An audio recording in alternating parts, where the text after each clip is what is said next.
Hi friends, ಇವತ್ತಿನ vlog ಇದು. ನಾವು ಹಬ್ಬ ಸ್ಟಾರ್ಟ್ ಮಾಡೋಕ್ಕೆ ಅಂತ ಕೆಲಸ ಸ್ಟಾರ್ಟ್ ಮಾಡಿ 2 ದಿವಸ ಆಯಿತು. ಇನ್ನೂ ಕ್ಲೀನಿಂಗ್ ಮುಗಿದೇ ಇಲ್ಲ. ಹಳ್ಳಿಲಂದು ತುಂಬ ಕೆಲಸ, ಹಬ್ಬಗಳು ಬಂದರೆ ಮುಗಿಯೋದೇ ಇಲ್ಲ. ಎಲ್ಲರಿಗೂ ಒಳ್ಳೆಯದಾಗಲಿ. ಸಂಕ್ರಾಂತಿ ಬರ್ತಿದೆ, ಎಲ್ರಿಗೂ ಹ್ಯಾಪಿ ಸಂಕ್ರಾಂತಿ. ಇವತ್ತಿನ ವ್ಲಾಗ್ ಏನಂದರೆ, ನಮ್ಮ ಇಡೀ ಮನೆ ಕ್ಲೀನಿಂಗು. ಎಷ್ಟು ಕ್ಲೀನಿಂಗ್ ಅಂದರೆ, ಇಡೀ ಮನೆಯಿಂದ ಬ್ಯಾಕ್ ಸೈಡ್ ಹಿತ್ತಲು ಅಂತಾರೆ, ನಿಮ್ಮ ಕಡೆ ಏನಂತಾರೆ ಗೊತ್ತಿಲ್ಲ, ನಮ್ಮ ಕಡೆ ಹಿತ್ತಲು ಅಂತಾರೆ.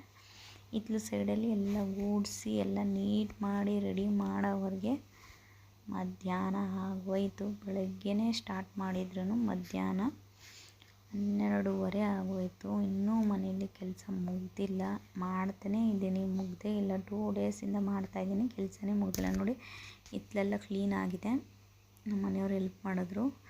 ಜೊತೆಗೆ ಏನಂದರೆ, ಸ್ವಲ್ಪ ಬೆಡ್ಶೀಟ್ಗಳೆಲ್ಲ ಇತ್ತು, ಒಣಗಾಕಿನೇ ಒಗೆದು. ಇನ್ನೂ ಸ್ವಲ್ಪ ಬೆಡ್ಶೀಟ್ಗಳಿದೆ, ಯಾಕಂದರೆ ಹಬ್ಬದ ಟೈಮಲ್ಲಿ ನಾವೆಲ್ಲ ಬೆಡ್ಶೀಟು ಒಗಿತೀವಿ. ಜೊತೆಗೆ ಏನಂದರೆ, ಒಂದು ಸ್ವಲ್ಪ ಬೆಡ್ಶೀಟ್ ಕಟ್ಟಿ ಇಟ್ಬಿಟ್ಟಿದೆ, ಅದೊಂಥರ ಸ್ಮೆಲ್ ಬಂದಿದೆ, ಹಂಗಾಗಿ ಒಗಿಬೇಕು. ಇನ್ನೊಂದು ಸ್ವಲ್ಪ ಹಂಗೆ ಇಟ್ಟಿದ್ದೀನಿ. ನೋಡಿ, ಹಿತ್ತಲೆಲ್ಲ ಆಲ್ಮೋಸ್ಟ್ ಕ್ಲೀನ್ ಆಯಿತು. ನಮ್ಮ ಮನೆಯವರೆಲ್ಲ ಗುಡಿಸಿದ್ರು. ನಾನು ಇನ್ನೊಂದು ಕಡೆ ಸೈಡ್ ಇದೆ, ಅದನ್ನು ಗುಡಿಸ್ದೆ. ಸ್ವಲ್ಪ ಸಾಮಾನೆಲ್ಲ ಇತ್ತು, ತೊಗೊಂಬಂದು ಇಲ್ಲಿ ಸೈಡ್ಗೆ ಹಾಕಿದೆ. ಹಿತ್ತಲೆಲ್ಲ ಕ್ಲೀನ್ ಮಾಡಿರೋದು ಕಾಣಿಸ್ತಿದೆ ನಿಮಗೆ. ನೋಡಿ, ಇದೆಲ್ಲ ನೆನ್ನೆ ಕ್ಲೀನ್ ಮಾಡಿದ್ನಲ್ಲ, ಅದಿದೆ. ಇನ್ನೂ ಗೋರ್ಕಗಳೆಲ್ಲ ಇದೆ, ಕೆರಿತಾ ಇದ್ದೀನಿ, ಗುಡಿಸ್ತಾ ಇದ್ದೀನಿ, ಮುಗಿಯೋದೇ ಇಲ್ಲ. ಎಲ್ಲರೂ ಜಾಗ ಇಲ್ಲ ಅಂದರೆ ಚಿಕ್ಕ ಮನೆ ಅಂತಾರೆ. ದೊಡ್ಡ ಮನೆ ಇದ್ದರೆ ಎಷ್ಟು ಕ್ಲೀನ್ ಮಾಡಬೇಕು ಅಂದರೆ, ನಮ್ಮ ವಿಡಿಯೋ ನೋಡಿ ಗೊತ್ತಾಗುತ್ತೆ. ಬೆಳಗ್ಗೆ ತಿಂಡಿ ಪಲಾವ್ ಮಾಡಿದೆ, ತಿಂಡಿ ತಿನ್ಕೊಂಡು ತಿರ್ಗಾ ಸ್ಟಾರ್ಟ್ ಮಾಡಿದೆ ಕೆಲಸ. ನೋಡಿ, ಮನೆಯೆಲ್ಲ ಇನ್ನೂ ಕೆಲಸ ಇದೆ, ಕ್ಲೀನ್ ಮಾಡಿಲ್ಲ. ನಮ್ಮ ಮನೆಯವರು ಹಿಂದಿನ ಮನೆಯೆಲ್ಲ ಧೂಳು ಕೆರ್ಕೋತಾ ಇದ್ರು, ಧೂಳೆಲ್ಲ ಗುಡಿಸ್ಕೊಟ್ರು. ಯಾಕಂದರೆ ನೆಕ್ಸ್ಟ್ ಈಗ ಭತ್ತ ತರಬೇಕು. ಭತ್ತ ತಂದಾಗ ಒಂದು ಕಡೆ ಇಡಬೇಕಲ್ಲ, ಹಾಗಾಗಿ ಈಗಲೇ ಎಲ್ಲ ಕ್ಲೀನ್ ಮಾಡ್ಕೋತಾ ಇದ್ದೀವಿ. ನಾವು ಹಬ್ಬ ಆದ ತಕ್ಷಣ ಭತ್ತ ಕಟಿಂಗ್ ಮಾಡಿಸ್ತೀವಿ, ಅದ್ರ ವ್ಲಾಗ್ ಹಾಕ್ತೀನಿ ಮುಂದೆ. ಈಗ ನೋಡಿ, ತುಂಬ ಕೆಲಸ. ನೆನ್ನೆ ಎಲ್ಲ ಮುಂದೆ ಆಯಿತು. ಇನ್ನು ಮಧ್ಯ ಹಾಲ್ ಇದೆ ನಮಗೆ, 3 ಪ್ಯಾಚ್ ಥರ ಇದೆ ಮನೆ. ಫ್ರಂಟು ಪಡ್ಸಲಲ್ಲಿ 2 ರೂಮು, ಮಧ್ಯ ವಾಸವಾಗಿರೋ ಮನೆ, ಹಿಂದೆ ಕೊಟ್ಟಿಗೆ. ಇಷ್ಟು ಇದೆ ಮನೆ.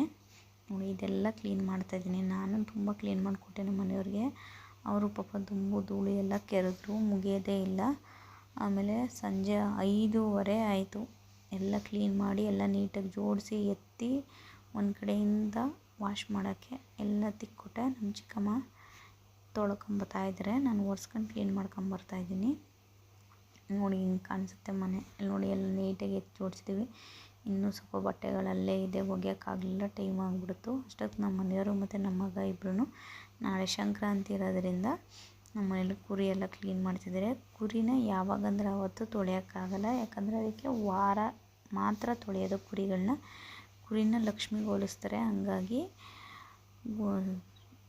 ಗುರುವಾರ ಭಾನುವಾರ ಮಾತ್ರ ತೊಳಿತಾರೆ, ಇನ್ನು ಎಲ್ಲ ವಾರ ಯಾವತ್ತೂ ತೊಳೆಯಲ್ಲ.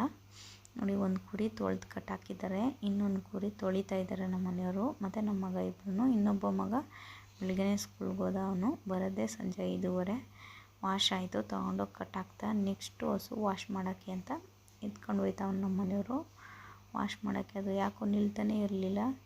ಒಂದು ಸತಿ ಹಿಡ್ಕೊಂಡೋಗಿ ಕಟ್ಟಾಕಿದ್ರು, ನೀರು ಆಫ್ ಆಗೋಯ್ತು. ತಿರ್ಗಾ ವಾಪಸ್ ಹಿಡ್ಕೊಬಂದು ತಿರ್ಗಾ ಹಿಡ್ಕೊಂಡು ಹೋಗ್ತಾಯಿದ್ದಾರೆ ನಮ್ಮ ಮನೆಯವರು. ಯಾಕಂದರೆ ಅದು ನಿಲ್ತಾನೆ ಇಲ್ಲ ಅಲ್ಲಿ, ಯಾಕೋ ತುಂಬ ನೊಣ ಬೇರೆ ಬಂದ್ಬಿಟ್ಟಿದೆ ಮೈ ಮೇಲೆ, ಹಸು ಮೈ ಮೇಲೆ. ನೋಡಿ, ವಾಶ್ ಮಾಡೋಕ್ಕೆ ಅಂತ ಹಿಡ್ಕೊಂಡು ಹೋಗ್ತಾಯಿದ್ದಾರೆ ನಮ್ಮ ಮನೆಯವರು. ಹಸುನು ವಾಶ್ ಮಾಡಿ ಕಟ್ಟಾಕಿದ್ರು.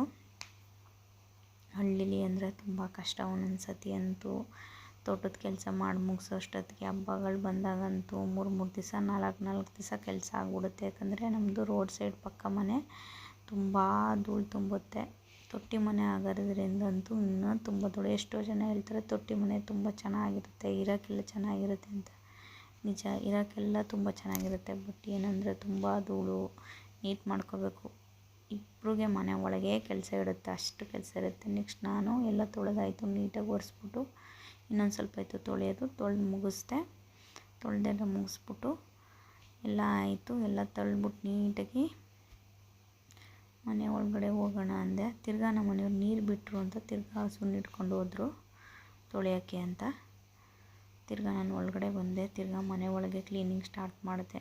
ಗೋರ್ಕ ಎಲ್ಲ ಕೆರೆದು ರೆಡಿ ಮಾಡೋಣ ಅಂತ. ತಿರ್ಗಾ ಗೋರ್ಕ ಎಲ್ಲ ತೆಗೆಯೋವರೆಗೆ, ಧೂಳೆಲ್ಲ ತೆಗೆಯೋವರೆಗೆ ಹಾಗೇ ಹೋಯ್ತು ಟೈಮು. ಅಲ್ಲಿವರೆಗೂ ಆಗಲೇ 5 ಗಂಟೆ ಮೇಲಾಗಿತ್ತು. ತಿರ್ಗಾ ನಾನು ಎಲ್ಲ ಕ್ಲೀನ್ ಮಾಡಿ ಎತ್ತಿ ರೆಡಿ ಮಾಡೋವರೆಗೆ ತುಂಬ ಟೈಮ್ ಹಿಡಿಯುತ್ತೆ. ನೋಡಿ ಎಷ್ಟು ಕ್ಲೀನ್ ಮಾಡೋದು. ನಮ್ಮ ಮನೆ ಸ್ವಲ್ಪ ಹೈಟ್ ಇರೋದ್ರಿಂದ ಧೂಳು ತೆಗಿತಾರಲ್ಲ ಅದನ್ನು ತೊಗೊಂಡು ಧೂಳು ತೆಗಿತಾಯಿದ್ದೀನಿ. ಸಂಕ್ರಾಂತಿ ಹಬ್ಬ ಅಂತಾರೆ, ಹಬ್ಬ ಮಾಡೋವರೆಗೆ ಇರೋ ಬರೋ ಶ್ರಮ ಎಲ್ಲ ಅಲ್ಲೇ ಹಾಕ್ಬಿಡ್ತೀವಿ. ಇನ್ಯಾವ ಹಬ್ಬ ಮಾಡೋ ಎನರ್ಜಿ ಇರುತ್ತೆ ನಮಗೂ. ಸಾಕಾಗ್ಬಿಡುತ್ತಪ್ಪ ಒಂದೊಂದು ಸತಿ ಅಂತೂ ಬೇಡಪ್ಪ ಅಂತಾರೆ. ಎಷ್ಟು ಕೆರೆದ್ರೂ ಧೂಳು, ತೆಗಿತಿದ್ರು ಧೂಳು. ಈಗ ಸ್ವಲ್ಪ ದಿವಸದಲ್ಲಿ ಒಂದು 4 ತಿಂಗಳಿಂದೆ ಪೇಂಟ್ ಹೊಡಿಸಿ ಮನೆಯೆಲ್ಲ ರೆಡಿ ಮಾಡಿಸಿದ್ದೀವಿ. ಆದ್ರೂ ಧೂಳು ದುಂಬು. ಮನೆ ಹತ್ರದಲ್ಲಿರೋದರಿಂದ ರೋಡ್ ಪಕ್ಕ ಇರೋದರಿಂದ ತುಂಬಾ ಧೂಳು. ಎಷ್ಟು ತೆಗೆದ್ರೂ ಗೋರಕ, ಎಷ್ಟು ಗುಡಿಸಿದ್ರೂ ಧೂಳು. ಪ್ಲೀಸ್ ನನ್ನ ಚಾನಲ್ ನೋಡ್ತಿದ್ರೆ ದಯವಿಟ್ಟು ಸಬ್ಸ್ಕ್ರೈಬ್ ಮಾಡಿ, ನಮ್ಮನ್ನು ಬೆಳೆಸಿ. ವಿಡಿಯೋ ಇಷ್ಟ ಆದರೆ ಲೈಕ್ ಮಾಡಿ, ಸಪೋರ್ಟ್ ಮಾಡಿ. ಅಷ್ಟೊತ್ತಿಗೆ ನನ್ನ ಚಿಕ್ಕ ಮಗ ಬಂದ, ಅವ್ನ ಫ್ರೆಂಡ್ಸ್ ಎಲ್ಲ ಬಂದರು, ಆಟ ಆಡ್ತಿದ್ದಾರೆ. ದೊಡ್ಡ ಮಗ ಅವ್ರ ಅಪ್ಪನ ಜೊತೆ ತೋಟಕ್ಕೆ ಹೋಗಿದ್ದಾನೆ. ತೋಟದಲ್ಲಿ ಸ್ವಲ್ಪ ಕೆಲಸ ಇತ್ತು ಅಂದ್ಬಿಟ್ಟು ಚಿಕ್ಕವನು ಮಾತ್ರ ಆಟ ಆಡ್ತಾಯಿದ್ದಾನೆ. ಶಟಲ್ ಕ್ಲಾಕ್ ತೊಗೊಂಡು ಆಟ ಆಡ್ತಿದ್ದಾನೆ. ಅವ್ನ ಫ್ರೆಂಡ್ಸು ಸ್ವಲ್ಪ ಜನ ಬಂದಿದ್ದರು.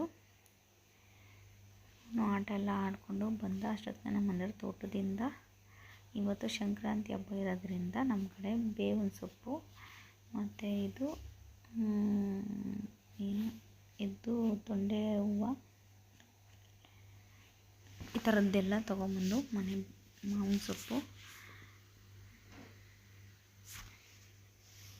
ಜೋಳದ ಕಡ್ಡಿ ಮತ್ತು ಇದ್ರ ಹೆಸರು ಏನೋ ಹೇಳ್ತಾರಪ್ಪ, ಇಷ್ಟು ನಾವು ಮನೆ ಬಾಗಿಲಿಗೆ ಹಾಕ್ತೀವಿ. ಇವತ್ತು ಸಂಕ್ರಾಂತಿ ಹಬ್ಬದ ದಿವಸ ಇಲ್ಲೆಲ್ಲ ಮನೆ ಸುತ್ತ ಬೂದಿ ಬಿಡ್ತಾರೆ. ಜೊತೆಗೆ ಏನಂದರೆ ಮನೆ ಬಾಗಿಲಿಗೆ ಅದನ್ನೆಲ್ಲ ಅಂಕೋಲೆ ಕಡ್ಡಿ, ಫಸ್ಟ್ ತೋರಿಸಿದ್ನಲ್ಲ ಅದು ಅಂಕೋಲೆ ಕಡ್ಡಿ, ಅದು ಎರಡನೇದು ಗೊಂಡೆ ಥರ ಇದೆಲ್ಲ ಅಣ್ಣೆ ಕಡ್ಡಿ, ಮತ್ತು ಮಾವಿನ ಸೊಪ್ಪು ಮತ್ತು ಜೋಳದ ಕಡ್ಡಿ ಇಷ್ಟನ್ನು ಮನೆ ಬಾಗಿಲಿಗೆ ಸಿಕ್ಕಿಸ್ತಾರೆ. ಅಷ್ಟೊತ್ತಿಗೆ ಟೈಮ್ ಆಗೋಯಿತು. ರಾತ್ರಿ 9 ಗಂಟೆ ಆಗಿತ್ತು. ನನ್ನ ಕೆಲಸ ಎಲ್ಲ ಒಳಗೆಲ್ಲ ಮುಗೀತು. ಪಾತ್ರೆ ತೊಳಿಬೇಕು, ದೇವ್ರ ಸಾಮಾನು ಮಾಡಬೇಕು. ಅಷ್ಟೊತ್ತಿಗೆ ರಂಗೋಲಿ ಹಾಕ್ಬಿಟ್ಟು ನಾನು ಟೈಮ್ ನೋಡಿದ್ರೆ 9:45 ಆಗಿತ್ತು. ನಾನು ಇನ್ನೂ ಸ್ನಾನ ಮಾಡಿ ದೇವ್ರ ಸಾಮಾನು ತೊಳೆದು ಅಡುಗೆ ಮನೆಯೆಲ್ಲ ರೆಡಿ ಮಾಡಿ ಇಟ್ಬಿಟ್ಟು ಮಲ್ಕೋಬೇಕು. ನನ್ನ ವ್ಲಾಗ್ ಇಷ್ಟ ಆಗಿದ್ದರೆ ಪ್ಲೀಸ್ ಸಬ್ಸ್ಕ್ರೈಬ್ ಮಾಡಿ, ಲೈಕ್ ಮಾಡಿ, ಸಪೋರ್ಟ್ ಮಾಡಿ. ನೆಕ್ಸ್ಟ್ ವೀಡಿಯೋ ಯಾವ ಥರ ಮಾಡಬೇಕು ಅಂತ ಒಂದು ಕಮೆಂಟ್ಸ್ ಮಾಡಿ. ವೀಡಿಯೋ ಹಾಕ್ತೀನಿ ನೋಡಿ. ನಮ್ಮ ಮನೆ ಇಷ್ಟ ಆಗಿದೆ, ನೀಟು. Thank you.